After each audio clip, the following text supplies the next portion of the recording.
janvier 1996, 18 janvier 2026, voici 30 ans qu'a été promulguée la loi fondamentale de la République du Cameroun. La nouvelle constitution tire son originalité de la composition de la constituante où se tient un lieu autant que des avancées imprimées dans la constitution de l'État de droit au Cameroun. À l'initiative du président de la République, Paul Biya, environ 300 représentants des pouvoirs publics, des partis politiques et de la société civile se rassemblèrent au Palais des Congrès de Yaoundé du 30 octobre au 15 novembre 1991, initialement pour fixer les nouvelles règles devant édicter l'organisation des élections au Cameroun pour plus de transparence.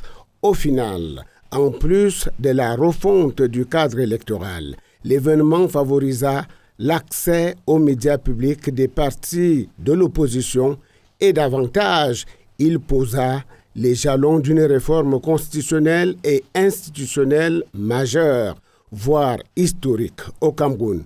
De l'avis des experts, la constitution camerounaise, depuis le 18 janvier 1996, est un cachet de modernité dans toutes ses composantes.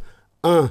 L'organisation de l'État. Le Cameroun est un État unitaire décentralisé, impliquant des collectivités territoriales décentralisées que sont les régions et les communes. 2. La création du Conseil constitutionnel en tant qu'institution juridictionnelle compétente pour le contentieux de l'élection présidentielle et des élections législatives et sénatoriales et pour le contrôle de la constitutionnalité des lois. 3. La création du Sénat en tant que deuxième chambre du Parlement pour représenter les collectivités territoriales décentralisées. 4. L'institution du Conseil régional en tant qu'organe délibérant de la région. 5. L'introduction d'un préambule comme partie intégrante de la Constitution.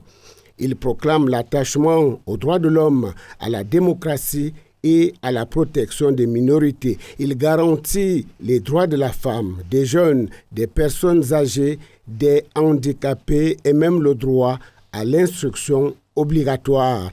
Il reconnaît le droit à un environnement sain et l'obligation de le protéger. Il confirme le bilinguisme, l'usage du français et de l'anglais comme langues officielles d'égale valeur, etc.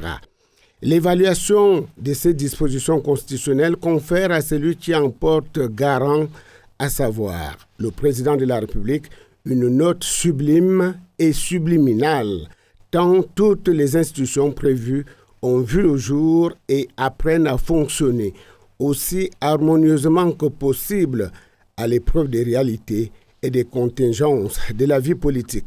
Dans son parcours initiatique, la Constitution du 18 janvier 1996 a enregistré en 2008 la modification portant notamment suppression de la limitation du nombre de mandats présidentiels et allongement de la durée à 7 ans. D'autres évolutions pourraient s'opérer à l'entame de ce nouveau septennat. Le chef de l'État, Paul Biya, en a donné justification le 6 novembre 2025, le jour de sa prestation de serment. Il s'agit d'adapter nos institutions aux exigences de notre environnement et de rendre plus efficient le fonctionnement de l'État. Les réformes annoncées seront préalablement soumises au Parlement, avait-il indiqué. Ouvrage collectif de plus de 1200 pages, la Constitution de la République du Cameroun, commentaire article par article publié chez l'Harmattan en février 2025, propose une analyse critique approfondie 30 ans après l'adoption de la loi fondamentale de 1996. Il réunit une centaine de contributeurs pour évaluer les institutions et les droits fondamentaux. C'est une bien maigre contribution que de la recommander à la lecture et à son exploitation, le cas échéant.